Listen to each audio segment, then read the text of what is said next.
Okay, तो हम लोग पढ़ रहे हैं उपदेशामृत में से।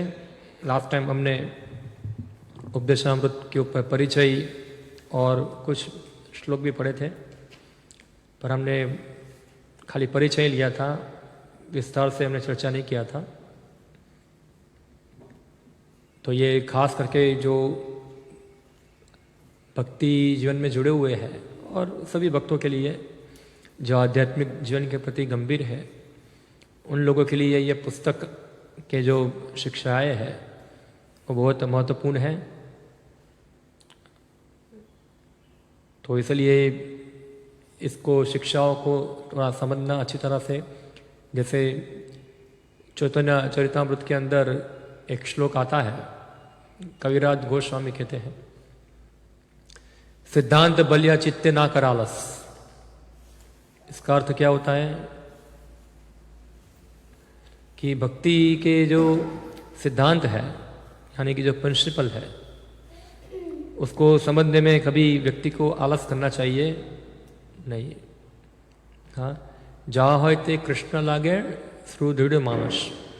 इससे क्या होगा कि जो साधक का जो मन है वो भगवान के प्रति क्या होगा, ज़्यादा दृढ़ होगा, ज़्यादा स्थिर होगा।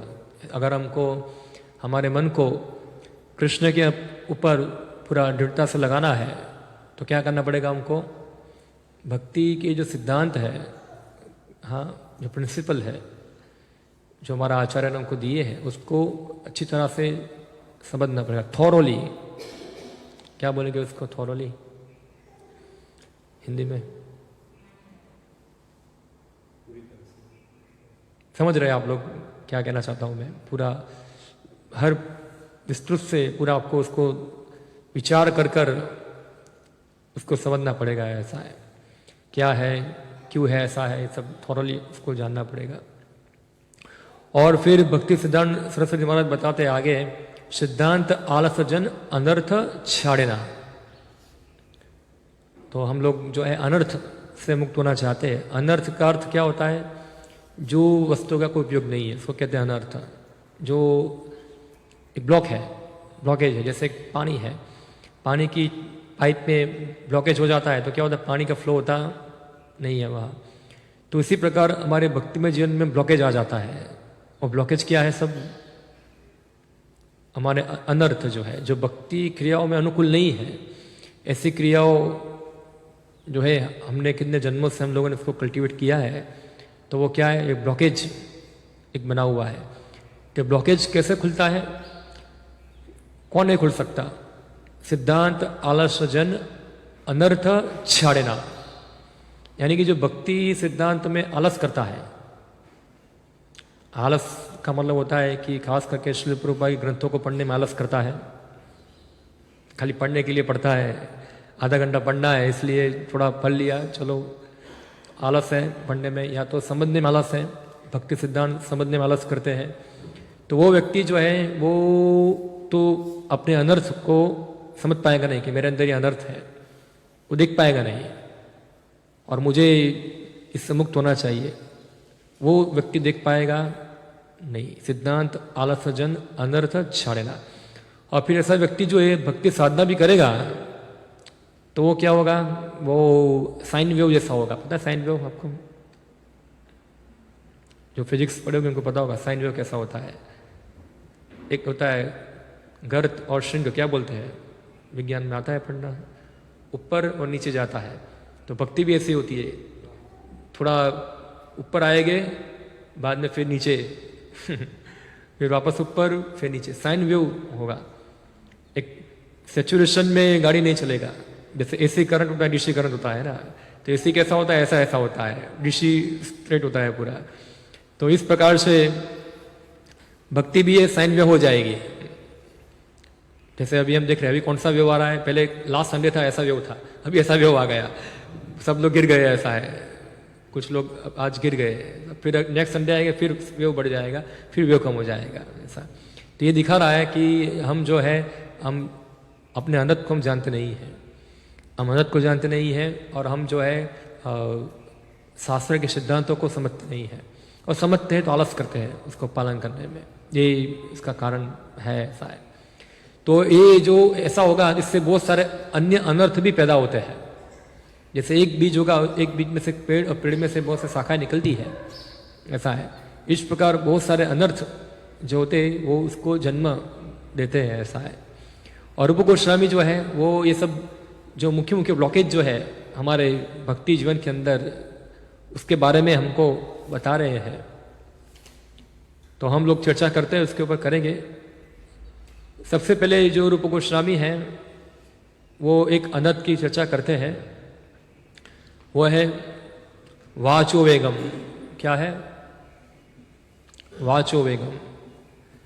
वाच यानी कि बोलना, बोलने का वेग, ऐसा है। और श्री प्रभुपाद जी इसके बाद तात्पर्य लिखा है पूरा कि जो व्यक्ति सबसे पहले उसको अपनी वाणी के ऊपर संयम रखना चाहिए। और अब गीता पढ़ेगी, गीता के अंदर भगवान बताए 3 प्रकार की तपस्या है, सत्वगुण, रजोगुण और तमोगुण। उसमें से वाणी पे संयम रखना वो क्या है, सात्विक बताया गया है। जो व्यक्ति अपनी वाणी पे संयम रखता है वहाँ, तो जो लोग कृष्ण बाणाव्रत नहीं है वो लोग अपनी वाणी को कंट्रोल कर सकते नहीं है। वो क्या करेंगे, फिर बहुत सारी अनाप शनाप बातें करेंगे, कृष्ण के अलावा हर चीज की चर्चा करेंगे। हम देखते हैं खास करके पुरुषों में और स्त्रियों में ज़्यादा होता है। खास करके आप जाओ कभी भी, हम जाते खास कर पुस्तक वितरण करने जाते हैं वहाँ, तो ऐसे गली में जाएंगे, बहुत सारी स्त्रियाँ इकट्ठा होती है, हाँ पूरा बैठी है, कोई लहसुन फोलती है, कोई सिंगाना तोड़ती है, और कोई ऐसे बस सब्जी लेके आते हैं, और पूरा अपनी वाणी का वेग जो है वो क्या करते हैं, निकालते हैं वहाँ, पूरी दुनिया की बातें करते हैं वहाँ।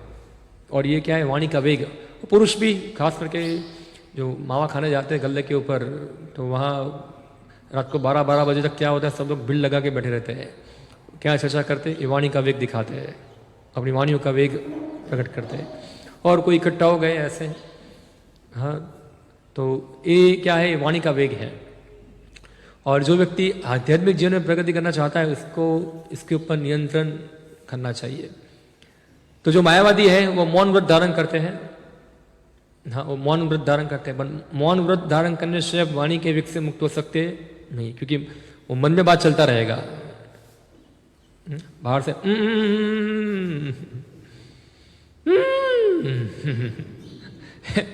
तो क्या ये तो मौन व्रत जो है वो मौन व्रत नहीं है, वो अंदर से चालू है, सब बातें, सब क्रियाएं चालू है।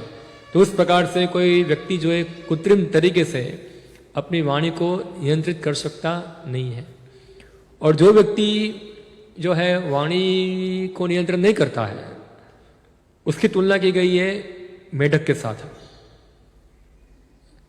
तो आप सबने देखा होगा मेढक क्या करता है, ड्राउं ड्राउं ड्राउं ड्राउं हाँ, और जो ड्राउं ड्राउं ड्राउं करता है तो क्या होता है, जो सांप है उसको पता चलता है कि मेढक यहाँ है, और ड्राउं ड्राउं करता है मेढक, उसको क्या करेगा, वो पकड़ लेगा, उसको निकल जाएगा। तो जो लोग ऐसे अनाप शनाप ड्राउं ड्राउं ड्राउं करते हैं पूरा, तो वो अपने मृत्यु को आमंत्रित कर रहे हैं, अपनी मृत्यु को बुला रहे हैं वो, कि वो ड्राउं ड्राउं ड्राउं करके उनको पता नहीं तुम्हारा समय बर्बाद हो रहा है और सिर के ऊपर मृत्यु खड़ी है, तुम्हारा सब ड्राउं ड्राउं बंद कर देगी, ऐसा है। तो वो इस प्रकार मेढक जैसे होते हैं लोग वो ना।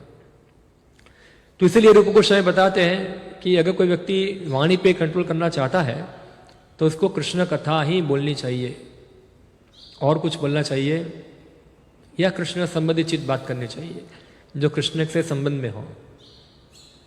जैसे कि एक उदाहरण है, जैसे हम किसी को मिलने जाते हैं तो हम क्या बात करते हैं, केम छो, मजामा छो मगर हम देखते हैं कि रामायण के अंदर कैसे हम लोगों को मिलते हैं लोगों से, तो क्या वैष्णव जो है किस प्रकार चर्चा करते हैं।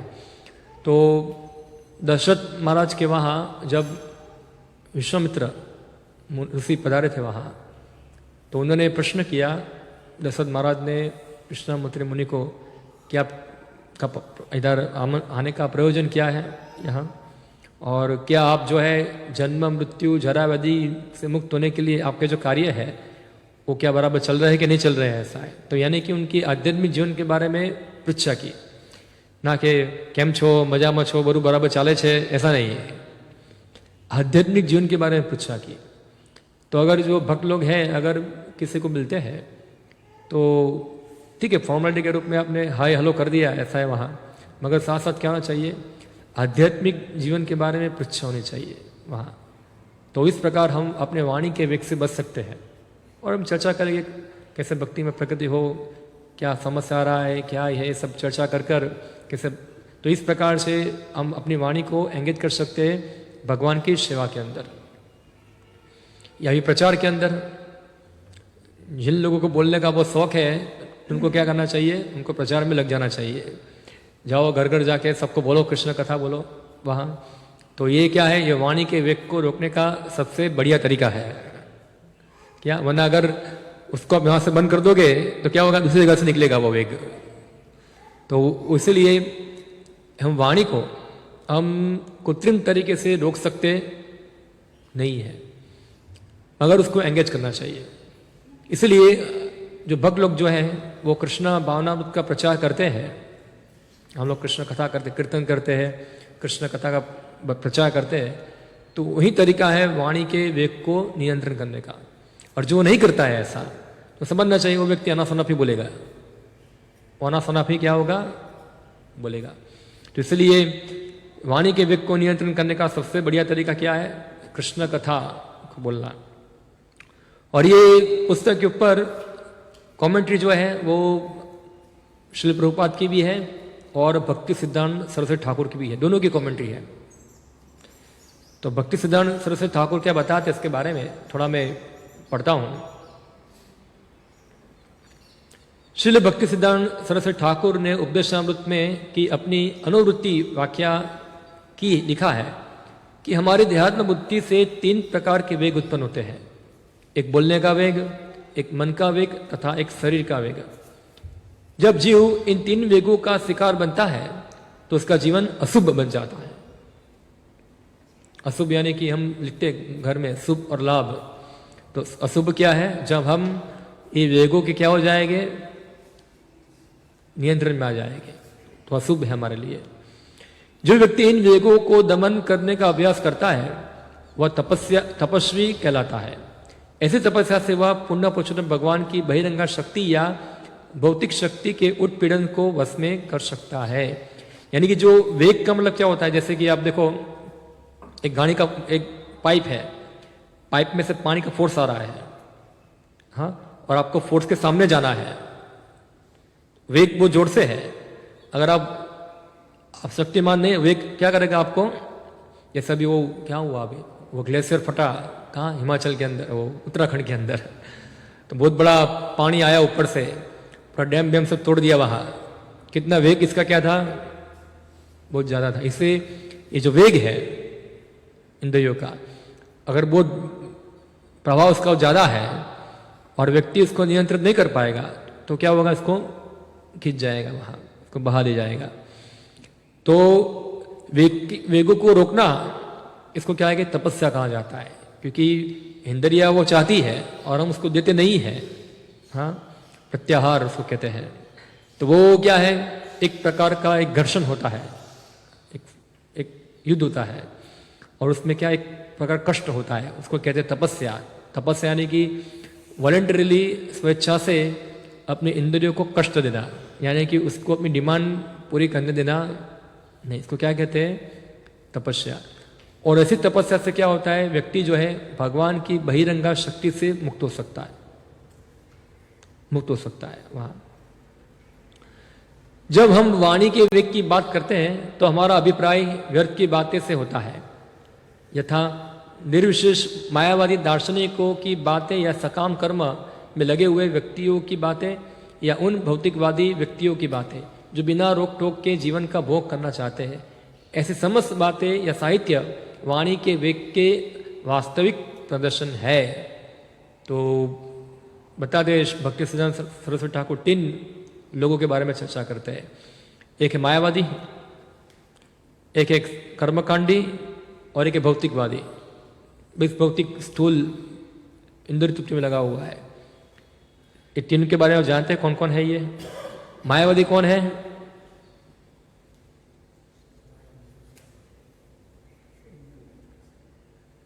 कौन बताएंगे? मायावादी कौन है? मैं हूं। हाँ, मायावादी का मतलब क्या होता है? कौन बताएंगे? जनरली हम कई बार भक्त लोग मायावादी का अर्थ समझते नहीं, वो सोचते हैं मायावादी नहीं कि भौतिकवादी मानते हैं वो। ऐसा समझते। मायावादी का अर्थ है जो भगवान के रूप में विश्वास करता नहीं है, जो भगवान के रूप को निर्विशेष मानता है। क्या मानता है? निर्विशेष। और जो रूप है भगवान का भी, वो रूप वो सोचते हैं माया द्वारा बना हुआ है। यानी कि जैसे माया ने हमको एक रूप दिया है, शरीर हमको दिया है, ऐसा है। तो जो माया है उसके द्वारा ही भगवान ये रूप धारण करते हैं, वरना भगवान जो है वास्तविक में क्या है? निर्विशेष, निर्गुण है। ऐसा मायावादी का मानना होता है। और ऐसा मायावादी जो है अपने दर्शनों के ऊपर बहुत सारी पुस्तकें लिखते हैं ये चीज़ समझाने के लिए। हाँ, इसलिए कई बार मायावादी लोग बोलते भी है मंदिर मत जाओ, मंदिर जाने की आवश्यकता क्या है? भगवान सब जगह पे है, तो क्यों मंदिर जाते हो? तो रूप को क्या मानते हैं वो माया द्वारा बना हुआ मानते हैं। तो ऐसे मायावादी का दर्शन जो है वो भी क्या है? वाचो वेगम है। क्या है? वही वाचो वेगम है। और सकाम कर्मी के कर्मकांड, सकाम कर्मी किसको कहेंगे? ये शब्द आता है श्रील प्रभुपाद की पुस्तकों के अंदर। जो शास्त्रों के विधि विधान पालन करता है उसको क्या कहेंगे? शास्त्र के विधि विधान पालन करता है। उद्देश्य क्या है उसका? भौतिक जगत के अंदर सुख प्राप्त करना, कंफर्ट जीवन जीना। शास्त्र के नियम पालन करता है। सब जो नियम पालन करना चाहिए एक मनुष्य के लिए, धर्म पालन करना चाहिए, वो सब नियम पालन करता है, स्ट्रिक्टली फॉलो करता है। मगर उद्देश्य क्या है उसका? भौतिक जगत में आरामदायक जीवन प्राप्त करना, सुख संपत्ति प्राप्त करना, या तो ये जीवन में या तो फिर अगले जीवन में। भगवान कितना बताए, क्या श्लोक है वो? यही त्रिधर्म प्रपन्ना, यही त्रिधर्म अनुप्रपन्ना, जो तीन धर्म को पालन करते हैं वेदों के, धर्म अर्थ काम। हाँ, गता सुन गता काम कामा लबनते। हाँ, वो लोग जो है इस प्रकार उच्च स्वर्गीय सुख प्राप्त करना चाहते हैं। यामिमाम पुष्पिताम वाचा प्रबंधन्ति विपश्चितः वेदवादरता पार्थ नान्य स्थितिवादिनः। वेदवादरता जो है वो वेदों की इस प्रकार की जो वर्णन है जिसमें लिखते हैं कि ये धर्म पालन करने से, ये धार्मिक क्रिया करने से ये फल मिलता है, ये करने से ये फल मिलता है, ये करने से ये फल मिलता है। तो ऐसे लोग जो है वो भी क्या है? वो वाचो का वेग है। क्या है वो वाचो का वेगम है। जैसे कि हम देखते हैं हमारे खास करके यहाँ लोग जो है ऐसे बहुत सारे अनुष्ठान करते, कर्मकांड करते हैं, पूजा कराते हैं, कोई यज्ञ कराते हैं, या तो फिर कोई दान करते हैं। हाँ, सब अनुष्ठान फॉलो करते हैं, सब नियम घर में पालन, साधु सेवा करते हैं, साधुओं को बुलाते हैं घर पे, उनको खिलाते हैं, उनको कपड़ा देते हैं, और गाय दान करते हैं, गाय को घास खिलाते हैं, मछली को आटा खिलाते हैं, कुत्ते को खिलाते हैं। हाँ, मनुष्य को खिलाते हैं। सब धार्मिक नियम, शाकाहारी होते हैं। हाँ, नशा नहीं करते हैं, जुआ नहीं खेलते हैं, व्यभिचार नहीं करते हैं, पूरा शुद्ध जीवन जीते हैं। उनका उद्देश्य क्या होता है? उनका भौतिक जगत के अंदर कंफर्ट लाइफ जीना, सुख शांति से जीना। तो इनको क्या कहेंगे हम? इनको कर्मकांडी कहा जाता है।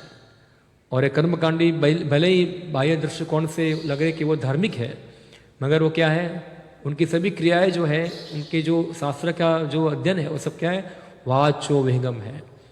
वो वाणी का वेगी मात्र है। फिर आगे बताते हैं भौतिकवादी व्यक्ति। अभी तो कर्मकांडी हो गया, अभी कर्मकांडी से नीचे कौन है? भौतिकवादी है। भौतिकवादी कोई नियम पालन करता नहीं, उसको शास्त्र कुछ पता नहीं है क्या है, वो अपने मन में आए इस प्रकार जीवन जीता है। स्थूल भौतिकवादी, खाओ पियो क्या करो, मजा करो। तो ये तो और निम्न पशु का स्थल का व्यक्ति है।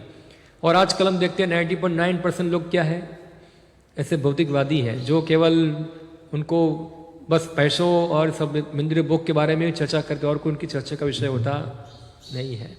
हाँ, तो ऐसे लोग जो है उनकी जो वाणी है, उनके जो साहित्य जो कुछ पढ़ते वो सब वाणी का ही वेग है। जैसे बच्चे लोग स्कूल में पढ़ते हैं जो पुस्तक है वो सब क्या है, वो वाणी का वेग है, सब क्या है वाणी का वेग है, क्योंकि उसमें तो कृष्ण कथा का संबंध नहीं है वहाँ तो। हाँ, आपको पढ़ाएंगे कि हम बंदर से आए हैं या आदमी केमिकल से बना हुआ है। परसों मैंने देखा है न्यूज़ के अंदर 12 फरवरी के दिन बताया चार्ल्स डार्विन का जन्मदिन है, ऐसा है। और डार्विन ने मानव समाज के लिए बहुत बड़ा शोध किया। क्या किया उसने? हमको हमारे पूर्वजों के बारे में जानकारी दी, कौन थे वो। पूरा न्यूज़ में आया था, बड़ा पेपर में इतना। तो चार्ल्स डार्विन का जन्मदिन मनाते हैं। आपको लगता है कि भारत में चलता है? भारत के अंदर भी लोग जानते हैं 12 फरवरी क्या है, चार्ल्स डार्विन का जन्मदिन है, ऐसा है पूरा।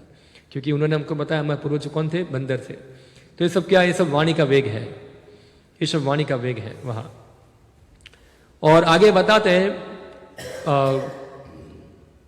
श्री भक्तिसिद्धानंद सरस्वती ठाकुर श्रीमद् भागवतम का एक श्लोक को कोट कर कर, हाँ, ये श्लोक आता है भागवतम में पहले स्कंद के अंदर। और ये नारद मुनि जो है व्यासदेव को बताते हैं। नारद मुनि व्यासदेव को मिलते हैं कब? जब व्यासदेव जो है सब शास्त्र, सब पुराण, सब महाभारत सब रचना करके बैठे हुए थे। और ये सब लिखने के बाद भी व्यासदेव जो थे अपने अंदर संतोष प्राप्त नहीं कर रहे थे, उनको अंदर संतोष नहीं मिल रहा था। इतना अच्छा साहित्य लिख दिया उन्होंने मानव समाज के कल्याण के लिए। हाँ, क्या वो बताते हैं, स्त्री शूद्र द्विजबंधु नाम त्रयीना श्रुति गोचरा। उन्होंने ब्राह्मणों के लिए श्रुति, एक वेद को 4 वेदों में विभाजित किया। हाँ, जिससे उनके जो कर्म है जो वो शुद्ध हो जाए उनके यज्ञ के माध्यम से। फिर उन्होंने पुराण लिखे, हाँ, महाभारत लिखा, किसके लिए? खास स्त्री शूद्र द्विजबंधु के लिए। क्योंकि जो वेद जो है वो इतने उन्नत है कि उनको समझने के लिए व्यक्ति तो हायर इंटेलेक्चुअल व्यक्ति चाहिए, ज़्यादा बुद्धिशाली और बहुत सतोगुण में होना चाहिए, तब जाके वेदों को समझ सकता है। मगर उन्होंने सभी क्लास के व्यक्तियों के ऊपर दया करने के लिए वेदों के सिद्धांत को सरलता से लोग समझ सके महाभारत के अंदर प्रस्तुत किया। इससे हम देखते लोग महाभारत ज़्यादा पढ़ते हैं, क्यों? उसमें स्टोरी ज़्यादा आती है, सब सांसारिक कथा आती है। मगर जो महाभारत के अंदर जो मुख्य जो चीज था, जो व्यास ने दिया था, वो लोग सबको मिस कर गए। वो क्या था? भगवत गीता। क्या थी? भगवत गीता। वो मिस कर गए सब लोग, वो मिस करके बाकी सबको पकड़ लिया वहां। जो जैसे कोई बीमार व्यक्ति होता है तो उसको दवाई देते हैं, तो कई बार कड़वा दवा खाना चाहता, तो इसको क्या किया जाता है कि कड़वी दवाई को मीठी चीज के अंदर देते हैं, तो उससे वो मीठा चीज खा के कड़वा भी ले लेगा अंदर, ऐसा है। तो व्यासदेव ने क्या किया? सब सांसारिक कथाओं के साथ साथ क्या डाल दिया बीच में? भगवत गीता डाल दिया। तो सांसारिक लोग भी होशियार थे, उन्होंने क्या किया? वो कड़वी दवाई फेंक दी, मीठा मीठा ही खा लिया, ऐसा है। सब कड़वी दवा, भगवत गीता तो उसको अलग बुक बना के रख दिया यहाँ साइड पे अभी है। और सब सांसारिक कथाओं में जो महाभारत में बहुत सारी कथाएं आती है, नल दमयंती, ये सब शकुंतला, फिर वो सब की कहानी सब पढ़ना चालू कर दिया वहां, ये सब भूल गए सब वहां, ऐसा है इसके अंदर। तो जो व्यासदेव को जब भी बताए नारद मुनि, तो उन्होंने श्लोक बताया उनको, बताते ना यद वचस चित्र पदम हरेर यशो, ना यद वचस, वचस यानी कि जिनके वचन, जिनके वाणी, ना यद वचस चित्र पदम हरेर यशो, जिनके वाणी जो है, जो चित्र पदम, इसका अर्थ होता है कि जो वो सुशोभित क्रिया से, हरेर यशो, हरेर यशो यानी कि हरि का यश जो है, जगत प्रवितम प्रगुणित करहिचित, जिनकी वाणी जो है, जो भगवान के यश जो है, जो जगत को पवित्र करने वाले हैं, उनको गाता नहीं है कभी भी। तो वो क्या है? तद वायशम तीर्थम उशंति मानवा, उसको क्या बोला जाता है, ऐसा स्थान जो है वो क्या कैसा है, कौवों का तीर्थ स्थान जैसा है।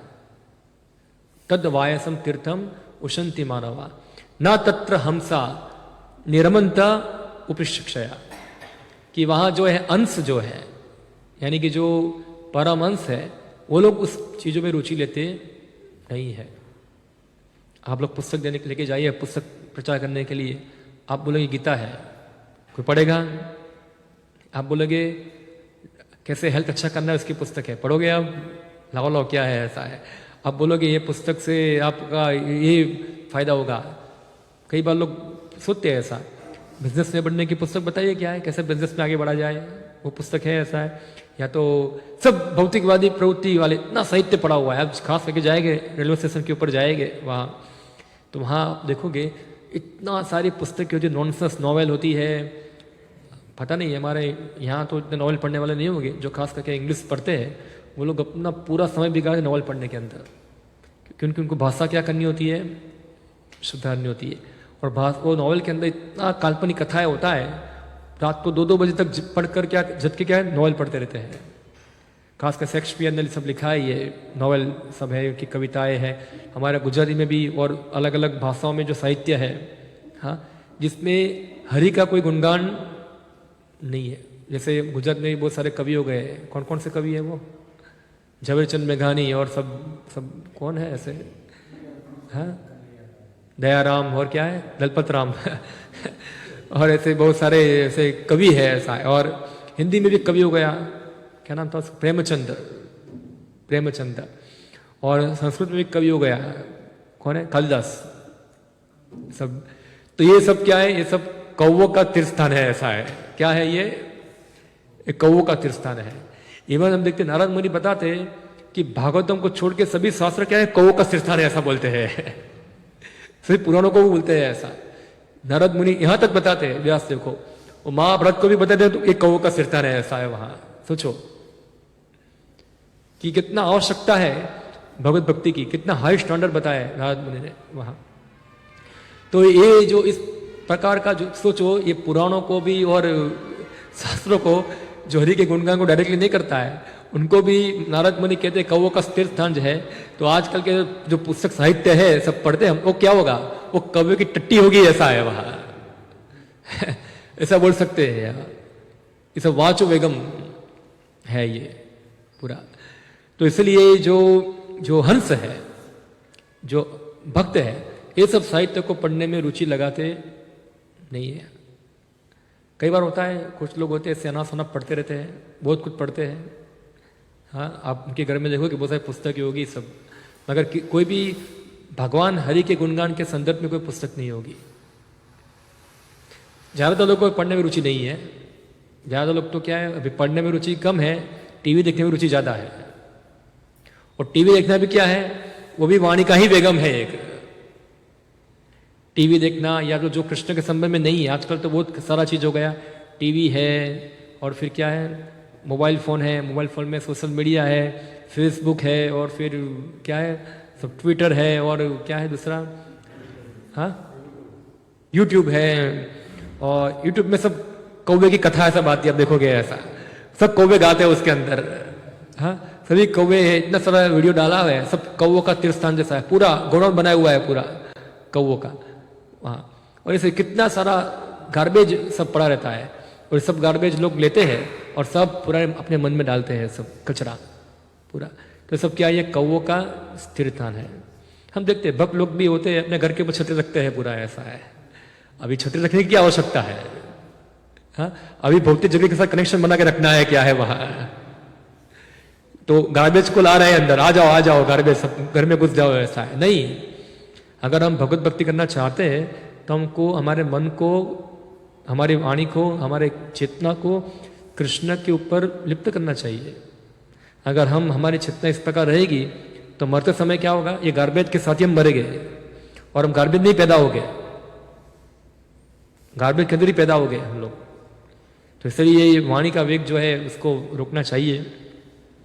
और ऊपर से बताते हैं जो ऐसा साहित्य जो है जो भगवान के गुणगान के लिए रचा गया हो, हाँ, भगवान के गुणगान के लिए रचा गया, उसमें बहुत सारी साहित्यिक त्रुटि भी ना हो, मगर उसको साधु लोग क्या करते हैं, उसको श्रवंती गायंती गुणंती साधवा, और उससे पापी व्यक्तियों के जीवन में क्या आती है, क्रांति आती है। श्रील प्रभुपाद जी खुद बताते थे कि उन्होंने जब भागवतम लिखा फर्स्ट कैंटो, तो उनकी भाषा अंग्रेजी नहीं थी, उनकी भाषा क्या है, बंगाली है। तो अंग्रेजी भाषा में लिखेंगे तो बहुत सारा दोष उसके अंदर होगा, मगर फिर भी श्री प्रभुपाद जी बताते हैं क्योंकि ये इसमें भगवान के गुणगान किए जा रहे हैं, तो जो गंभीर व्यक्ति जो है विषय के सब्जेक्ट के ऊपर ज़्यादा जोर देंगे, ना कि उसके प्रेजेंटेशन के ऊपर, हाँ ज़्यादा उस पर विचार किया जाएगा, और लोग उसकी गंभीरता को समझकर उनके जीवन में क्या आएगा, उससे परिवर्तन आएगा। श्रवंती गायंती गुणंती साधवा, ऐसा है। और तो इस प्रकार से लोगों के पापी जीवन के अंदर क्या आएगी, क्रांति आएगी वहाँ। तो ऐसा साहित्य जो है वो हंस लोगों को प्रिय होता है। हंस का एक अर्थ होता है परम हंस, भगवत भक्त, उनको प्रिय होता है। हम देखते कई बार ये सब गार्बेज सोशल मीडिया में होता है, यूट्यूब में आप देखो इतना अना सनाप होता है, उसके व्यूअर्स ज़्यादा होते हैं। आपने देखा होगा ऐसा, हाँ कितने व्यूअर्स होते हैं, और जो भगवान की कथा का हम प्रचार करते हैं उसमें व्यूअर ज़्यादा होते नहीं है, कम होते हैं। क्यों? कि लोगों को गार्बेज सुनने की आदत पड़ी हुई है, कुछ होता नहीं है। इवन मैं एक बार गीता को देखा, क्योंकि मुझे टाइटल बनाना था गीता के ऊपर, तो मैं देखा कौन सा गीता में टाइटल चलता है अभी, तो टाइटल में लिखा है भगवत गीता यूट्यूब के अंदर। तो एक देखा बहुत सारे उसके व्यूवर हुए थे, बहुत सारे सब्सक्राइबर थे उनके। मैंने खोला, कुछ नहीं है वहाँ, पूरा गार्बेज है ऐसा है, और उसके बहुत सारे व्यूवर है ऐसा। क्यों? क्योंकि लोग जो है ये गार्बेज की तरह ही लोगों को चाहिए, लोग इस प्रकार ही चाहते हैं ऐसा। तो इसलिए जो साहित्य भले में उसमें त्रुटि क्यों ना हो, उसको कहते हैं, महाराज एक लेक्चर दिया था उसके बारे में, मैसेज एंड पैकेज करके है। क्या पैकेज? यानी कि जैसे कोई चीज़ है, आप उसको अच्छी तरह पैक करते हैं, पूरा बाहर से पूरा अच्छी तरह रिबिन विबिन लगाया, पूरा पैकेज देते हैं, तो लोग सोचते हैं हाँ ये बहुत अच्छी बस चीज़ है, लेके आते हैं, फिर खोलते हैं तो अंदर से क्या निकलते हैं, पत्थर निकलते हैं और कुछ नहीं है, कुछ कोई सॉलिड चीज़ अंदर नहीं है। तो मैसेज अगर नहीं है मगर पैकेज बहुत अच्छा है तो उसका कोई फायदा नहीं है। ऐसे हम देखते हैं बहुत सारे लोग वाणी के वेग को निकालते हैं, एक शब्द कृष्ण के बारे में बोलते नहीं है, एक शब्द कृष्ण के बारे में बोलते नहीं है, ऐसा है। एक भक्त मुझे बताया ऐसा कि प्रभु जी कई बार हम वीडियो देखते हैं, इवन आपके स्कूल के भक्त लोग भी आते हैं, वो कई बार गुलगुल गुलगुल गुलगुल बोलते हैं, सीधा कृष्ण के बारे में नहीं बोलते हैं, ऐसा है वहाँ, सीधा कृष्ण के बारे में नहीं बोलते हैं। और एक माता जी थे, राजस्थान में है माता जी, एक हमारे रिलायंस वाले भक्त ने बताया था हमको, वो माता जी नए नए जुड़े भक्त के अंदर, तो उन्होंने वीडियो सब देखा कुछ भक्तों का, क्या बोल रहे हैं कृष्ण के बारे में, कुछ बोल नहीं रहे, ऐसा है। तो लोग जो वास्तव में सिंसियर भक्त है, वो लोग जो है इस प्रकार के गार्बेज से आकर्षित होते नहीं, जो गार्बेज वाले ही आकर्षित होते हैं वहां, उनको वैसा ही चाहिए उनको सुनने के लिए, उनको कृष्ण के बारे में सुनना नहीं है। भक्ति सिद्धांत सरस्वती ठाकुर जो थे, अपने शिष्य को गौड़िया मैगजीन चलती थी उनकी, गौड़िया मैगजीन वो छापते थे, तो उनको लिखने के लिए बोलते लिखो, आप उसमें आर्टिकल लिखो। तो कई बार भक्ति सिद्धांत सरस्वती ठाकुर को पूछा जाता है कौन सा आर्टिकल छापे हमारे गौड़िया मैगजीन के अंदर, तो भक्ति सिद्धांत सरस्वती ठाकुर बता देते जिसमें जितनी बार ज्यादा कृष्ण नाम आया है, चैतन्य नाम आया है, गौरांगा नाम आया, वो छाप दो। वो क्या, उसको छाप दो कि वो लोग, ये उससे उनका कल्याण होगा। कृष्णा, गौरांगा, चैतन्य महाप्रभु, हाँ राम, ये सब नाम को पढ़कर लोग जो है समझ पाएंगे वहां। तो चाहे कोई कितना स्कॉलरली उसको प्रेजेंटेशन करे, इंटेलेक्चुअली सब दिखाए, मगर उसमें भगवान का गुणगान नहीं है, जो लोगों के हृदय में परिवर्तन नहीं होता है, ये सब चीज जान के, तो सब क्या है, सब कौवों का तीर्थस्थान जैसा है। इसलिए सनातन गोस्वामी जो है वो हमको आगाह करते हैं कैसे अवैष्णव के मुखों से कभी हरे कृष्ण हरि कथा जो है या हरि कीर्तन जो है वो सुनना चाहिए नहीं।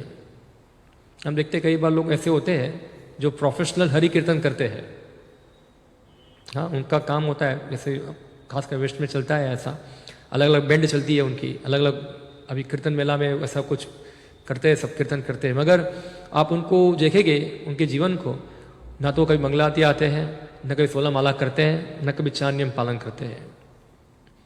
हाँ तो वैष्णव तो नहीं है, हाँ वो गाते अच्छा है, और लोग शायद उनकी वाणी को सुनकर वो क्या होगा, बहुत आकर्षित हो जाएंगे, हाँ कितना अच्छा कितना मधुर गाता है। मगर ये सब भक्ति सिद्धांत सरस्वती महाराज बताते हैं वो सब क्या गा रहा है, वो बाहर से हरे कृष्णा है, अंदर से क्या है, पैसा पैसा पैसा पैसा है, ये सब ये है और कुछ नहीं है। हाँ, तो इस प्रकार के हरे कृष्णा कीर्तन सुनने से या हरि कथा सुनने से, ऐसे भागवत कथाकार भी होते हैं, प्रोफेशनल भागवत कथाकार होते हैं, हाँ, जो उनका धंधा ही है, पैसा ही है, भागवत कथा करके पैसा कमाना, हाँ, एक अपने परिवार का भरण पोषण करने के लिए।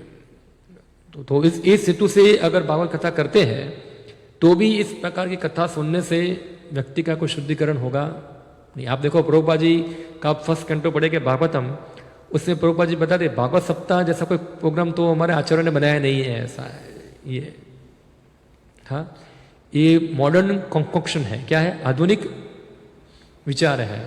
वो सुखदेव गोस्वामी के पास 7 दिन का समय था, इसलिए परीक्षित महाराज को 7 दिन में कथा सुनाया, मगर सप्ताह जैसा कॉन्सेप्ट जो है वो तो नहीं है।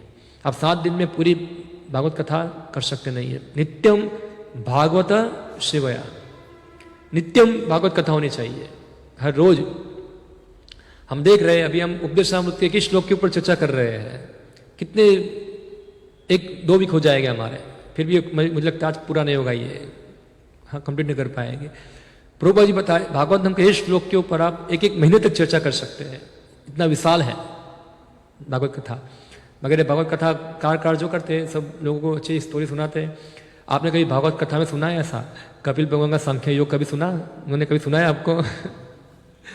भागवत कथा के अंदर कपिल भगवान सांख्य योग के बारे में बताते हैं।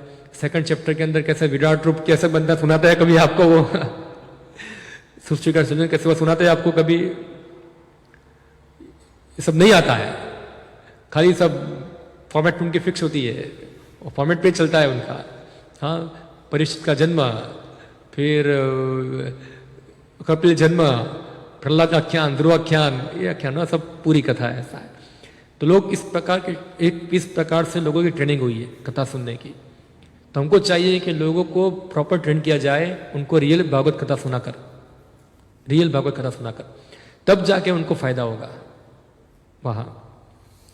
तो ये जो है, जो लोग जो वाचो वेगम है, वो इस प्रकार के साहित्य से क्या होता है, उनका आकर्षण, ये सब वाचा का वेगी है और कुछ नहीं है वहां, तो उससे बचना चाहिए।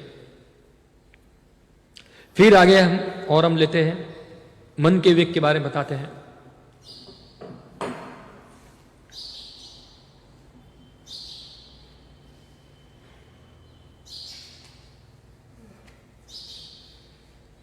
तो मनोवेग या मन की अधीरता तभी वश में हो पाती है जब कोई अपने मन को कृष्ण के चरण कमलों में स्थिर कर देता है। तो मन का वेग यानी कि चंचल मन, अर्जुन भी गीता के अंदर बताते हैं क्या है मन के बारे में, चंचल ही मना कृष्ण प्रमादी बलवद दृढ़म तस्माहम निग्रहम मन्ये वायुरेष दुष्करम। तो मन क्या है, वो चंचल है, प्रमादी चीटर है, बलवत बहुत बलवान है, और क्या है, दृढ़ संकल्प उसका बहुत स्ट्रांग है, ऐसा है। और उसको निग्रह करना जैसे वायु को निग्रह करने के समान है, ऐसे वायु को हम रोक पाएंगे नहीं, ऐसे मन को भी रोक सकते नहीं है। तो ये मन का वेग जो है, तो मन जो हमेशा कुछ ना कुछ सोचता रहता है, चलता रहता है, प्लानिंग उसका कभी भी स्विच ऑफ होता नहीं है। हाँ, आप सो जाओ तो भी मन में क्या होता है, चालू रहता है। हम सपने देखते हैं, सपने क्या है, वो मन के ही विकार है सब।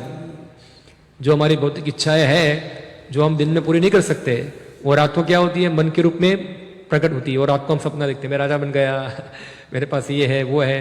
जो कुछ हम देखते हैं आजू बाजू में से, जो कुछ सुनते हैं, वो सब क्या होता है, रात को क्या बनता है, उसका खिचड़ी बनता है।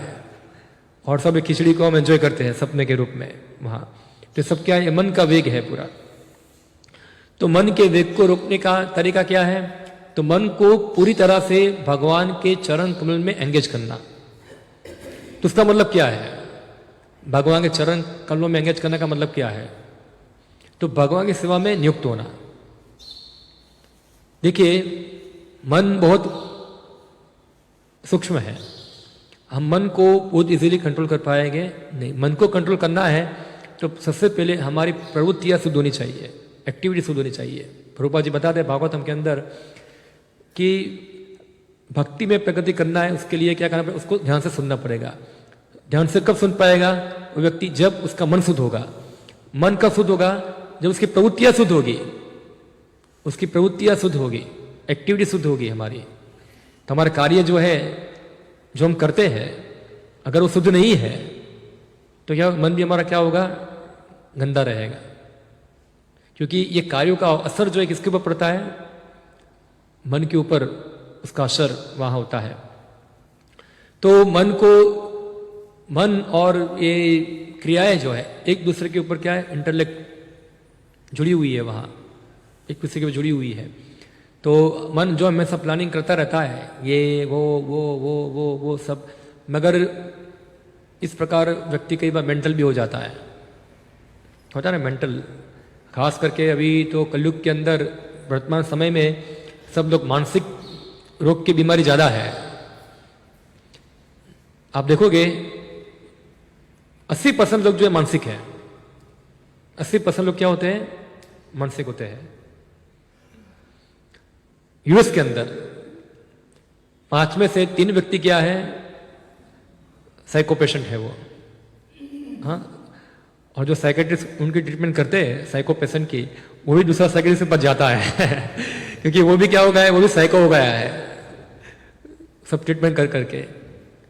और हम देखते हैं सब साइको पेशेंट उठे हैं, आप उनको कुछ बोलेंगे ये करना है, जैसे कि वो है ही नहीं है, कुछ सुना नहीं सुना, या तो मन बोलेगा अभी बैठ जाओ तो बैठ जाएगा, मन बोलेगा खड़े हो जाओगा, कुछ सुध बुद्ध नहीं होती है, ऐसा है। तो वो क्या दिखा रहा है, व्यक्ति मन के स्थल के ऊपर है, मेंटल स्थिति उसका सही नहीं है, वहाँ मानसिक स्थिति नहीं है उनकी। और ये साइको जो होते हैं, क्योंकि उनके मन साइको पेशेंट होने का कारण क्या है, एक कारण ये है बहुत सारी भौतिक इच्छा है हृदय के अंदर। यहाँ भक्ति सिद्धांत सरस्वती महाराज बताते हैं कि एक अविरोध प्रीति बताते हैं, मन की एक जो एक वेग है वो क्या है, अविरोध प्रीति।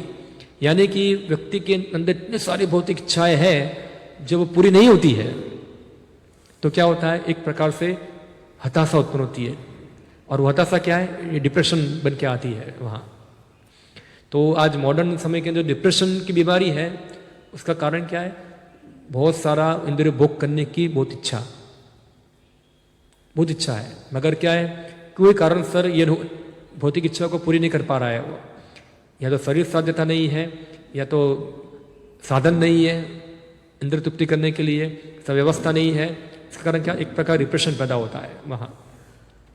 तो ये मन का वेग है, ये मन के द्वारा व्यक्ति चलित होता है वहाँ। तो मन के वेग को रोकने का क्या कारण है, तो बता दें श्रील प्रभुपाद जी, भगवान के चरणों में एंगेज होना। मगर हम देखते हैं कि हम अपने बल से भगवान के चरणों में एंगेज हो सकते नहीं। इसलिए प्रैक्टिकल प्रोसेस क्या है कि कोई अन्य व्यक्ति जो है हमारे मन को कृष्ण की सेवा में लगाए, क्योंकि हमारा मन तो हमारे कंट्रोल में नहीं है, मगर कोई अन्य व्यक्ति जो है हमारे मन को कृष्ण की सेवा में लगाएगा तो हमारा मन कंट्रोल में हो जाएगा।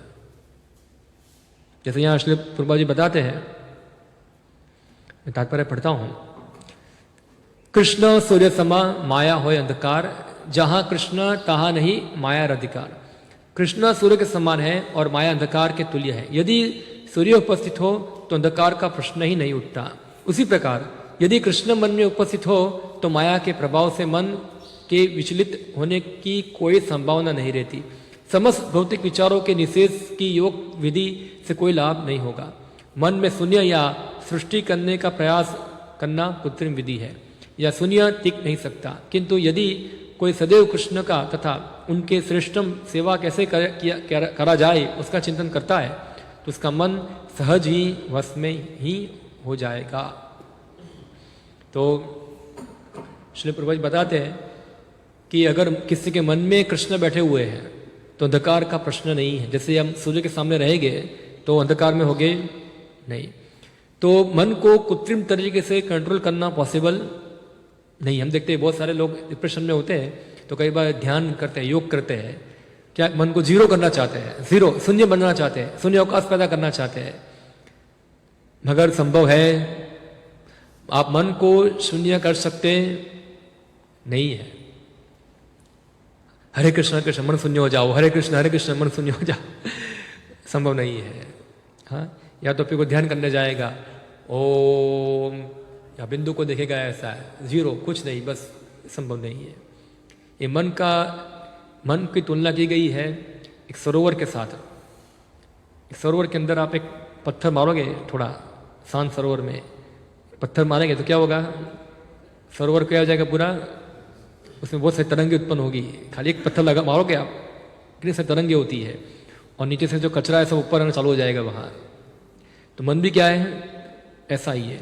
थोड़ा एक व्यक्ति को इंद्रिय तृप्ति का विचार आएगा मन के अंदर, वहां से मन उसको खींच जाएगा, वहां से उसको मन खींच जाएगा वहां, और फिर वो मन के प्रभाव में बाहर से हम करते हरे कृष्णा मन तो कहाँ घूम रहा है इधर, या तो मन हम बाहर से कुछ काम कर रहे हैं, मन स्पेस आउट हो गया है पूरा वहां। तो इसलिए मन को लगाना चाहिए, कैसे कंट्रोल करना चाहिए, भगवान की कैसे अच्छी सेवा की जाए उनका चिंतन कर कर। अगर कोई व्यक्ति इस प्रकार का चिंतन नहीं करता है तो समझो मन का शिकार हो जाएगा, तुरंत हो जाएगा वो। उसके या तो फिर वो किससे चिंतन करेगा, कैसे मेरे परिवार को अच्छा भरण पोषण करना है, कैसे बैंक में ज्यादा डबल पैसा करना है, कैसे घर के अंदर ये चीज लानी है, ये चीज चाहिए, वो चीज चाहिए, ये समस्या है, कैसे इसको मैं लांग दूं, कैसे पूरा कर दूं, ये सब प्लानिंग के अंदर मन लग जाएगा। ये सब भौतिक वाली प्लानिंग क्या है, वो मन को डिप्रेशन में डालेंगे। मगर कोई प्लानिंग करेगा भगवान की सेवा करने का, पूरा दिन उसका दिन में स्केड्यूल पूरा फिक्स होगा कि आज ये करना है, आज भगवान समय ये करना है, ये करना है, ये करना है, आज ये करना है, तो मन के पास कोई अवसर नहीं है अन्य चीजों के बारे में सोचने का, कोई टाइम ही नहीं है उसके पास। क्योंकि पूरा क्या है, इस गुलाब जामुन को हम चाशनी में डुबो के रखते हैं तो गुलाब जामुन कभी सूखा होता नहीं। उसी प्रकार हम मन को इस प्रकार पूरा दिन कृष्ण की सेवा में रखते हैं तो मन के लिए अन्य चीजों के बारे में सोचने का कोई चांस रहेगा नहीं। ऐसा हम खास करके ब्रह्मचार्य में करते हैं, ब्रह्मचर्य को पूरा दिन उसको एंगेज रखते हैं। नए नए कई बार ब्रह्मचर्य ज्वाइन होते हैं, उनको कष्ट लगता है, ये सब क्या है प्रभु जी, बहुत सेवा में एंगेज कर देते हैं, पूरा ये करते पूरा, पर उससे क्या उनको फायदा होता है, वो धीरे धीरे पहले सब पता चलता नहीं है, मगर थोड़े समय के बाद वो दिखते हैं खुद कि नहीं ये अच्छा है। हमारा मन जो है अभी धीरे धीरे क्या हो जाए, कंट्रोल में रहता था, वरना क्या होता हम स्पेस आउट हो जाते थे और हमारा मन जो इधर उधर भाग जाता था, ऐसा है। इसलिए हमारे लिए क्या होना चाहिए, कृष्ण कॉन्शियस क्या होना चाहिए, प्रवृत्ति में हमको लगना चाहिए, भगवान की सेवा को बढ़ाने के लिए प्लानिंग करना चाहिए। जितना हम हमारे मन को क्रॉच करेंगे भगवान की सेवा के, इतना हमारा मन क्या हो जाएगा, कंट्रोल हो जाएगा, इतना हम कृष्ण भावना में स्ट्रांग रहेंगे। फॉर एग्जाम्पल मैराथन आ रहा है, पुस्तक वितरण करना है, सेवा है हमारे पास, कैसे करना है, जामनगर में बस पार कर दिया है, कैसे करेंगे उसको, प्लानिंग करना चाहिए, सोचना चाहिए। तो मन क्या होगा, अपने आप किसमें लगता है, भगवान में लग गया। कैसे बुक निकालना है, कहाँ जाऊँगा, कैसे गीता निकालो, कैसे रामायण कृष्णा, मैराथन चला गया, अभी क्या करोगे, अभी प्रोग्राम करना है, अभी मंदिर बनाना है, अभी सिख सत्संग करना है, अभी प्रसाद बनाना है, आज क्या प्रसाद बनाना है, कलेक्शन कहाँ से लाना है, फेस्टिवल कैसे मनाना है, कैसे भक्त बढ़ाना है। तो ये सब क्या मन को कहाँ लगाना चाहिए, ऐसे पूरा भगवान की सेवा के चिंतन के अंदर 24 घंटे। तो क्या हो जाएगा, हमारा मन अपने आप क्या हो जाएगा, कंट्रोल में आए। उसके लिए और कोई चीज सोचने का समय बचेगा, जो नहीं करता है ऐसा, वो उसका मन गया, उसको खींच जाएगा वहां से। तो मन को कंट्रोल करने का सबसे सही तरीका यही है कि हमको चाहिए कि टेम्पल कमांडर हो या टेम्पल कोई सेवा देने वाले, हमको जाके पूछे प्रभु हम क्या सेवा करें, ऐसा है हमको बताइए। एक लॉन्ग टर्म की सेवा है, एक शॉर्ट टर्म की सेवा है। मन को लॉन्ग टर्म के अंदर कंट्रोल करना है, तो लॉन्ग टर्म की सेवा हमको प्राप्त करनी चाहिए। कई बार लोग बोलते हैं प्रभु हमको सेवा दो, मगर हम देखते हो खाली सेंटिमेंटली बोलते हैं, भावुकता के प्लेटफॉर्म में बोलते हैं हमको सेवा दो। जब सेवा देते हैं तो 2 दिन करेंगे, बाद में क्या हो जाते हैं, हवा हो जाते हैं।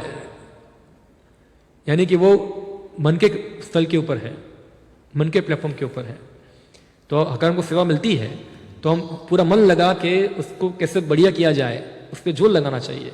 जैसे हम यहाँ अलग अलग सेवा सबको देते हैं, हाँ संडे होता है हमारा फिक्स शेड्यूल होता है हमारा, संडे में मंगला आरती आना है, जप करना है, प्रोग्राम है, नगर संकीर्तन में, जैसे प्लानिंग होना चाहिए भक्तों को। ऐसा नहीं खाली मंदिर वाले प्लान करेंगे, जितने भक्त आते सबको प्लान करना चाहिए यहाँ।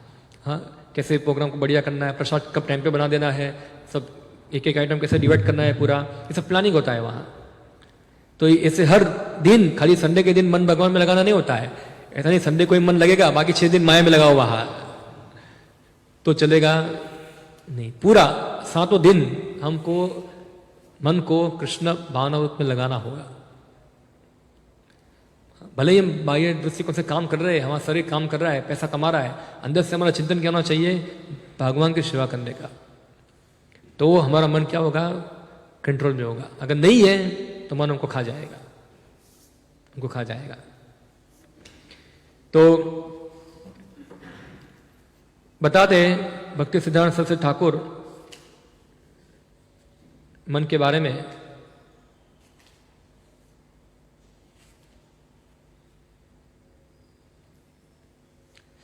जहां तक चंचल मन के विक्षोभों का प्रश्न है, वे 2 प्रकार के होते हैं। पहला अविरोध प्रीति कहलाता है, जिसका अर्थ है अनियंत्रित आसक्ति। अनियंत्रित आसक्ति, आसक्ति का मतलब क्या है, किसी भौतिक वस्तु के साथ आसक्ति। जैसे मुझे करताल से आसक्ति है, मुझे माइक से आसक्ति है, मुझे घर से आसक्ति है, किसी अन्य शरीर से आसक्ति है। ये सब क्या है, अनियंत्रित आसक्ति। यानी कि अब ये आसक्ति को मैं कंट्रोल कर सकता नहीं, ये चीज मेरे से चला जाएगा तो मैं क्या हो जाऊंगा, फिर फुट जाऊंगा, ऐसा है। तो इसको कहते हैं अनियंत्रित आसक्ति। दूसरा है विरोध युक्त क्रोध कहलाता है, जिसका अर्थ है हताशा से उत्पन्न हुआ क्रोध। अगर कोई व्यक्ति हमारे इंद्रिय तृप्ति में बाधा पहुंचाता है तो हमको क्या आता है, क्रोध आता है। क्रोध आता है ना, ऐसा। तो हताश से उत्पन्न होने वाला क्रोध। मायावादियों के दर्शन में श्रद्धा, कर्मवादियों के कर्म फलों में विश्वास तथा भौतिकवादी इच्छाओं पर आधारित योजना में विश्वास को भी अविरोध प्रीति कहते हैं। और ज्यादा आगे ले जाते हैं भक्ति सिद्धांत सरस्वती महाराज कि कोई ऐसा मानता है कि भगवान का रूप माया है, भगवान निराकार है, वो भी अविरोध प्रीति है, वही मन का विक्षोभ है। या तो कर्मवादियों को अपने कर्म फलों में श्रद्धा होना, वो भी मन की चंचलता है। और भौतिकवादियों की जो भौतिक इच्छाएं है, उसकी आधार पे योजनाएं बनाना। हर भौतिकवादी अपनी योजना बनाता है, सबको पता होगा योजना क्या होती है भौतिकवादी की। अतः गृह क्षेत्र श्रुत आप्त वित्त, ये सब क्या है, ये भौतिकवादी योजनाएं हैं। घर, फिर अतः गृह क्षेत्र, अपने इनकम का क्षेत्र, गृह क्षेत्र, श्रुत बच्चे, आप्त परिवार, ये सब क्या है, भौतिकवादी व्यक्ति की योजनाएं होती है ये। तो ये भी क्या है, अविरोध प्रीति। और अगर ये योजनाएं पूर्ण नहीं होगी, एक सपने का घर नहीं मिलेगा हमको, तो क्या हो जाएगा हम लोग पूरा हताश हो जाएंगे। या तो फिर श्रुत में आसक्ति है, ये सब अविरोध प्रीति है पूरा। तो ये मन का चंचलता दिखाता है। सामान्यतया ज्ञानी, कर्मी तथा भौतिकवादी योजना निर्माता बद्ध जीवों का ध्यान आकृष्ट करते हैं। लेकिन जब भौतिकवादियों की योजना पूर्ण नहीं होती और उनकी युक्तियां विफल हो जाती है, तो वे क्रुद्ध हो उठते हैं और भौतिक इच्छा की विफलता क्रोध को जन्म देती है। तो ये मन के वियोग से क्या, मन के चंचलता से क्या होता है, क्रोध उत्पन्न होता है। संगात संजायते कामन कामन क्रोध भी जायते, भगवान गीता के अंदर बताते हैं। तो ये मन का विक्षोभ यहाँ बताए हैं। अब अन्य भी है, क्रोध है, वाच हो गया, मन हो गया, क्रोध, जीवा, ये सब बाकी रह गया। 4 आइटम और बाकी रह गई है। तो टाइम भी हो गया है, मैं यहाँ समाप्त करता हूँ। हाँ, ये विषय के ऊपर, मन और वाचों के ऊपर किसी का कोई प्रश्न हो, कमेंट हो तो आप पूछ सकते हैं। क्या है, कोई टिप्पणी हो किसी का? आप लोग सो रहे कि जग रहे हैं? सो रहे हैं, क्योंकि कोई हाँ के ना तो नहीं बोल रहा है अगर हाँ बोलेगा तो मतलब जग रहे हैं, ना बोलेगा तो भी जग रहे हैं। कोई उत्तर नहीं आ रहा है तो सब सो रहे हैं। सो रहे हैं ना सब लोग जो फिर से आके ना नहीं बोल रहे हैं तकलीफ है, क्या करें, हम कलयुग के जीव है, हमको बहुत तकलीफ होती है, मगर क्या कर सकते बोलो। अगर आपको कष्ट होता है तो हम लोग भागवत कथा बंद कर सकते हैं, सब लोग घर पे जाके सो सकते हैं, कोई प्रॉब्लम नहीं है वहाँ। मगर उससे क्या होगा, हमको सोने वाला ही शरीर मिलेगा, फिर हम बार बार सोते ही रहेंगे।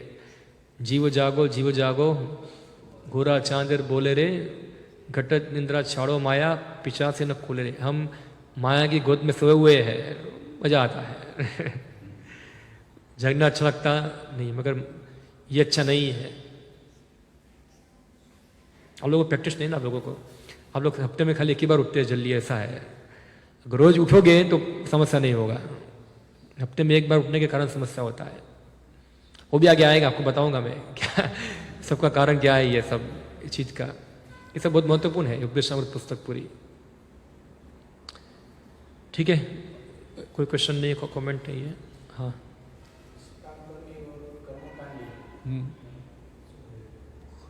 आप क्या समझते हैं सकाम कर्मी और कर्मकांडी? आपका क्या कॉन्सेप्ट है इसके बारे में, क्या समझते हैं आप? किसको कहते हैं सकाम कर्मी और कर्मकांडी?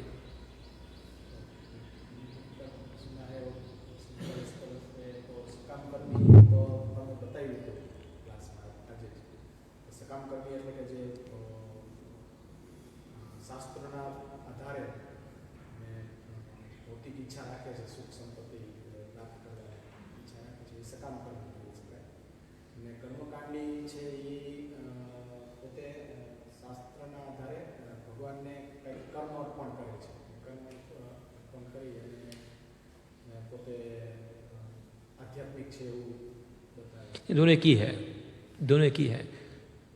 सकाम कर्मी को आध्यात्मिक जगत का ज्ञान नहीं है, और ज्ञान भी है तो उसको जाने की इच्छा नहीं है वहाँ, क्योंकि आध्यात्मिक जगत में जाने के लिए भौतिक आसक्ति छोड़नी होगी, और उसको छोड़ना नहीं है। उसको यहीं पैर रखना है, यहीं पैर रखना है, दोनों जगह पैर रखना है। भगवान धाम में जाने के लिए क्या करना पड़ेगा, उसको भौतिक आसक्ति छोड़नी होगी। कर्मियों की आसक्ति भौतिक जगत में होती है, या तो उनको भगवान धाम का ज्ञान नहीं है, और ज्ञान है तो वहां जाने की इच्छा नहीं है। छोड़ो, कौन जाए, इधर ही मजा आता है, यहीं रहो, ऐसा है। सब कुछ तो है यहाँ, सब कुछ तो बढ़िया चल रहा है, घर है, परिवार है, सब बैंक बैलेंस पड़ा है, भक्ति भी है, सब चल रहा है। तो ऐसे व्यक्ति जो अगर यहाँ वो सुख अनुभव करते हैं तो समझना चाहिए कि वो भगवत धाम जाने के लिए अयोग्य है। ऐसे व्यक्ति जो है भगवत धाम जा पाएंगे नहीं, क्योंकि उसको क्या लग रहा है, ये मजा आ रहा है यहाँ, तो भगवान बोले यहाँ ही रहो तो फिर तो इसको कहे कर्मकांडी और सकाम को, दोनों एक ही है। वो अपना हमेशा भौतिक स्थिति को और ज्यादा इंप्रूव करना चाहते हैं, उसमें एनर्जी ज्यादा लगाते हैं। घर में पंखा है इसलिए क्या जाता है, पंखा से संतुष्ट नहीं है, ऐसे चाहिए। टू व्हीलर है, फोर व्हीलर लेके आ जाते हैं, फोर व्हीलर भी है और बढ़िया गाड़ी चाहिए, ऐसा है। 1 BHK है, 2 BHK चाहिए, 2 है तो 4 चाहिए।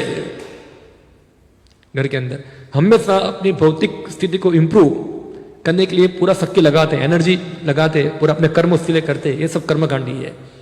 तो और जो और ज्यादा आगे बढ़े हुए कर्मकांडी है, जो और ज्यादा बुद्धिशाली है, वो सोचते हैं यहाँ इंप्रूवमेंट करने से कुछ फायदा नहीं है, इंप्रूवमेंट हमको स्वर्ग में जाना चाहिए, ऐसा है, वहां ज्यादा अच्छा है। यहाँ हम इंप्रूवमेंट करेंगे तो कितने साल बुक कर पाएंगे, 50 साल 40 साल, स्वर्ग में 10,000 साल तक मिलेगा, ऐसा है वहां। तो वो वहां जाने का सोचते हैं। दोनों की है, सकाम कर्मी और कर्मकांडी, दोनों में कोई फर्क नहीं। पर भक्त लोग जो है उसके जीवन का उद्देश्य क्या होता है, कामश इंद्रिय प्रीति लाभेर जीवित यावतः। श्लोक पढ़ा है आप लोगों ने, कहा था है, कौन बताएंगे? जिसको नहीं पता है उसको 50 बार उठक बैठक करनी पड़ेगी आज, करेंगे? हम भक्ति कर रहे हैं, अगर हमको ये श्लोक पता नहीं है तो हम कैसे जान पाएंगे क्या है हम लोग? भागवतम में आता है, पहले स्कंद में आता है, कामश इंद्रिय प्रीति लाभेर जीवित यावतः जीवश तत्व जिज्ञासा न चानिय अर्थ कर्म भी। घर जाके पढ़ो इस श्लोक को, सुनो, समझो। देखो मैंने बताया ना, अगर हम सिद्धांत नहीं समझते हैं तो हम जो है अनंत को छोड़ पाएंगे, हमको पता ही नहीं है। कामच इंद्रिय प्रीति लाभेर जीवित यावत, पता ही नहीं हमको क्या है। तो ये श्लोक बता दे, कामच इंद्रिय प्रीति, व्यक्ति को इतना ही इंद्रिय प्रीति करना चाहिए जितना शरीर को स्वस्थ रखने के लिए आवश्यक हो। भागवत में बताते हैं कामश इंद्रिय प्रीति लाभेर जीवित यावता, लाभेर जीवित यावत यानी कि जितने ग्रहण करो जिससे हमारा जीवन चले, शरीर और आत्मा बना रहे, आत्मा शरीर के अंदर। और बाकी क्या है, जीव से तत्व जिज्ञासा, न चन्या अर्थ भी, उसके अलावा उसका कोई और उद्देश्य नहीं है। तो जो अद्वैतवादी है, जो योगी है, चाहे वो कर्म योगी हो, चाहे वो ज्ञान योगी हो, चाहे वो भक्ति योगी हो, चाहे अष्टांग योगी हो, उनके सबके लिए ये कॉमन है, ये प्रिंसिपल जो है जीवस्य तत्व जिज्ञासा। मगर जो कर्मी है वो उनका जीवन का लक्ष्य क्या होता है, भौतिक कंफर्ट पैदा करना ज्यादा। तो उसके बारे में क्या बताते हैं नेक्स्ट श्लोक के अंदर, धर्म सनुचिता पुंसा विक्षुक्षण कथा सुई न उत्पादित अतिरतिम श्रम एवं केवलम। उनका सब क्या क्रिया क्या है, श्रमी है सब। तो हमको पता होना चाहिए कि कामश इंद्रिय प्रीति लाभेर जीवित यावता। तो कई बार भगवान क्या करते हैं, ऐसे भक्तों के ऊपर कृपा करते हैं। जो भक्त जो है भौतिक जगत के अंदर उसको बहुत तकलीफ होता है, बहुत सारी सुख सुविधाएं हैं, बहुत पैसा है, बहुत कंफर्ट है, बहुत आनंद वाला जीवन है, तो भगवान ऐसे भक्तों के ऊपर विशेष कृपा करते हैं। क्या करते हैं, बहुत सारा दुख देते हैं उसको। ऐसा है, इतना दुख देते हैं वो उब जाता है पूरा कि अभी भगवान जगत तो पूरा क्या है, दुखालय व शाश्वत में पूरा। और फिर क्या होता है, फिर उसकी ये भौतिक जगत से आसक्ति टूटती है। इसके बारे में जानना है आपको तो भागवतम का 12वां स्कंद पढ़ो। इसके अंदर भगवान कृष्ण उद्धव जी को बताते हैं, अवंती ब्राह्मण की कथा सुनाते हैं। पता है आपको, कितने लोगों ने सुना है अवंती ब्राह्मण की कथा? 1 2 पीछे से 1, बाकी नाम ही पहले बार सुना होगा अवंती। अवंती का अर्थ है उज्जैन। तो भागवतम में उद्धव जी को भगवान कृष्ण ने कथा सुनाते हैं अवंती ब्राह्मण की। एक ब्राह्मण था अवंतीपुर का, बहुत कंजूस था कभी पैसा खर्चता नहीं था, वो अपने परिवार के लिए पैसा खर्चता नहीं था, हमेशा कंजूसा ही करता था। बस 1 का 2, 2 का 4, 4 का 8 वहीं करने में रहता था। एक बार क्या हुआ कि व्यापार के अंदर उसको लॉस हो गया पूरा और सब पैसा चला गया। तो सब घर वाले क्या कर दिए, उसको घृणा करना चालू कर दिया, तुम कुछ कमाते नहीं हो ऐसा, अभी तुम कुछ काम के नहीं हो, जाओ ये करो वो करो वो करो फलाना सब। प्रभुपाद जी बताते कि लोग सब लोग अपने इंद्रिय तृप्ति में रुचि रखते हैं। यार लोग परिवार में भी क्या होता है, इंद्रिय तृप्ति ही है, सब लोग अपनी इंद्रिय तृप्ति चाहते हैं। तभी कुछ काम का नहीं है तो सब लोग उसको रिजेक्ट करना, सगे संबंधी चले गए, सब दोस्त चले गए, परिवार के लोग इतना उसको सम्मान देते नहीं है, ये खाओ ऐसा है, क्योंकि कंजूस था पहले, कुछ दिया नहीं था और अभी चला गया तो और बेचारा पकड़ में आया। पहले कुछ दिया था तो कभी कुछ देते उसको कि पहले मुझे कुछ दिया था, मुझे कुछ देना चाहिए उसको, अभी वो भी दिया नहीं था, इसलिए वो पूरा पकड़ा गया यहाँ। इतना कष्ट हुआ उसको, इतना कष्ट हुआ तो वो उसने क्या कर दिया, एक प्रण ले लिया। उसको अंदर से ज्ञान हुआ, भगवान ने ज्ञान दिया उसको कि मैं ये भौतिक जगत के अंदर तुच्छ भौतिक सुख भोगने के लिए भागा था, ऐसा है, मुझे क्या मिला, यहाँ कष्ट मिला, कुछ मिला नहीं इधर। तो उसको दिव्य ज्ञान अंदर से प्रकाशित हो गया यहाँ। फिर उसने सोचा अभी मैं ये जन्म जो है पूरा स्ट्रांगली क्या करूंगा, भगवान की सेवा में उसको नियुक्त करूंगा। संकल्प बनाया उसने, अवंती ब्राह्मण ने। और ऐसे वो अवंती संन्यास ग्रहण करता है वो ब्राह्मण, और फिर भगवत धाम जाता है ऐसे। तो हम देख सकते हैं एक जब भगवान ऐसी कृपा करते हैं किसी व्यक्ति के ऊपर, जनरली भगवान बहुत कम करते हैं, मगर होती है तो होती है ऐसी। अगर हम ज्यादा भौतिकवादी है, लग रहा है कि भक्ति के अंदर भौतिकवाद ज्यादा घुस गया है, तो भगवान जो है उसके ऊपर कृपा चालू करते हैं। जैसे मैंने पहले बताया था ना आप लोगों को, जिसके घर में गोनीता गए थे ना, सबके ऊपर कृपा होगा भगवान का क्या होगा भगवान का कृपा। कोई से कहा कृपा होगा, घर में पैसा आ जाएगा, घर में सब ये आ जाएगा, वो आ जाएगा, सब पूरा बढ़िया बढ़िया हो जाएगा। और नहीं नहीं, किसी का पेट टूट जाएगा किसी का पेट फट जाएगा, किसी के घर में कोई मर जाएगा, नौकरी चली जाएगी, चोरी हो जाएगी, ये सब होगा। ये सब क्या है, भगवान कृपा है। तो व्यक्ति सोचेगा घर से इस्कॉन मंदिर जाना बंद है तो श्राप मिलता है, ये तो सब क्या, ये श्राप नहीं है, वरदान है।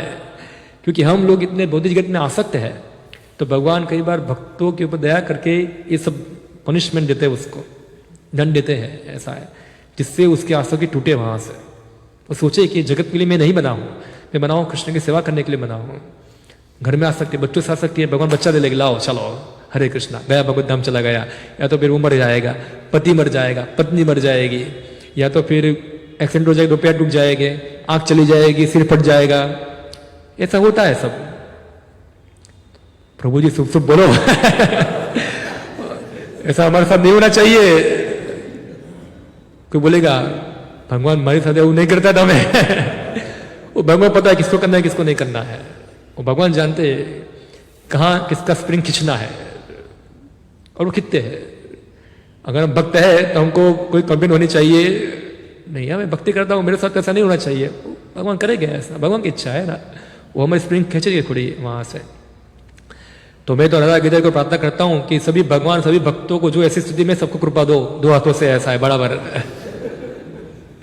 इतना कृपा दो कि वो लोग समझ जाए कि ये जगत क्या है, पूरा एक मल का स्थान है। यहाँ चैतन्य महाप्रभु बताया ऐसा कि जगत क्या है जिसमें सब मल पास करते हैं, वो है। तो ऐसा सभी भक्तों को साक्षात्कार होना चाहिए ऐसा। अगर नहीं है तो भगवान प्रार्थना करो कि भगवान मुरलीधर प्रभु जो बताया ना वो सच कर दो, ऐसा है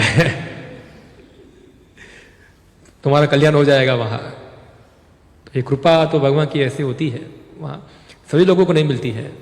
जो मान जो शरीर से प्रयास करते हैं और थोड़ा बहुत उनको कष्ट होता है तो उनको भगवान कृपा करते हैं। जैसे नारद मुनि भी कृपा किया भगवान ने। नारद मुनि एक ही पुत्र थे, दासी पुत्र थे, उनकी एक ही माँ थी और कोई घर में परिवार वाला नहीं था। भगवान ने क्या कर दिया, उसकी मां को ले लिया अकेले हो गए वो, पूरा भगवान के ऊपर निर्भर, डिपेंडेंट पूरा वहां। और फिर नारद मुनि क्या बन गए, नारद मुनि बने, ब्रह्मा के पुत्र बने।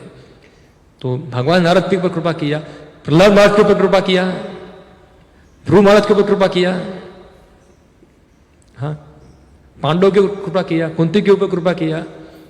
तो भगवान कृपा, द्रौपदी के ऊपर कृपा किया भगवान ने। ऐसा है कि वो शांति से कंफर्ट जीवन जीते थे पूरा, ऐसा है कितना भगवान ने उनको घिसे था पूरा, ऐसा है वहां। तब जाके भगवान के मर्सी को अट्रैक्ट कर पाते हैं व्यक्ति। तो अच्छा है, ये भौतिक जगत के अंदर कंफर्टेबल लाइफ जीना है तो आप गलत जगह पे आ गए हैं। ये भक्ति मार्ग में नहीं होता है, कर्मकांड के मार्ग में होता है ये, और लोगों को ये अट्रैक्ट ज्यादा करता है ऐसा। मगर ये उपदेशामृत पूरा अलग पुस्तक है ये, इसमें आप पढ़ोगे प्रभुपा जी बताते हैं मायावादी या भौतिकवादी लोग होते हैं, वो लोग किस प्रकार की चीजों से आकर्षित, एक प्रकार साहित्य से आकर्षित होते हैं। तो हमको ये समझना है गोल क्या है हमारा। हमारा गोल नहीं है जगत में रहना, हमारा गोल क्या है, भगवत धाम जाना, भगवान का भक्त बनना।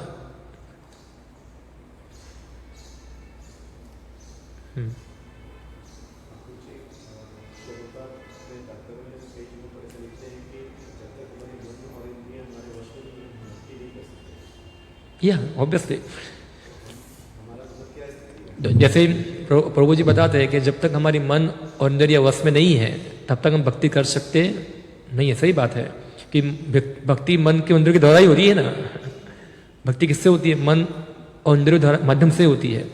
जैसा कि हम आपको सेवा मिल गया है कि चलो आप भगवान के लिए सेवा करो, अभी आप आपकी इंद्रिय वश में नहीं है, आप सेवा छोड़ के किधर चले गए अपना काम करने के लिए, तो आप कैसे भक्ति कर पाओगे। आपको मन से कोई कार्य करना है, आपका मन नहीं लगता है, आपको मन लग रहा है कि चलो मैं घूमने जाओ बाहर, तो कैसे भक्ति कर पाएंगे।